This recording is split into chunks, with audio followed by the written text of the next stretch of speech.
iyulun 22'sinde olan hava proqnozu açıqlanıb. Milli Hidrometeorologiya Xidmətinin məlumatına görə, Bakıda və Abşeron yarımadasında hava əsasən yağmursuz keçəcək. Şimal-qərb küləyi gündüz cənub-şərq küləyi ilə əvəz olunacaq. Havanın temperaturu gecə 22-25 dərəcə, gündüz 30-34 dərəcə isti olacaq. Atmosfer təzyiqi 758 mm civə sütunu təşkil edəcək. Nisbi rütubət gecə 60-70%, gündüz 45-50% olacaq. Azərbaycanın rayonlarında əsasən yağmursuz hava gözlənilir.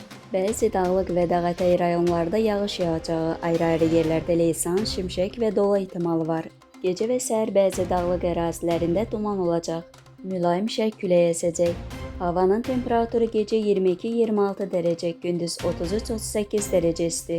Dağlarda gecə 13-18 dərəcə, gündüz 24-29 dərəcə isti olacaq.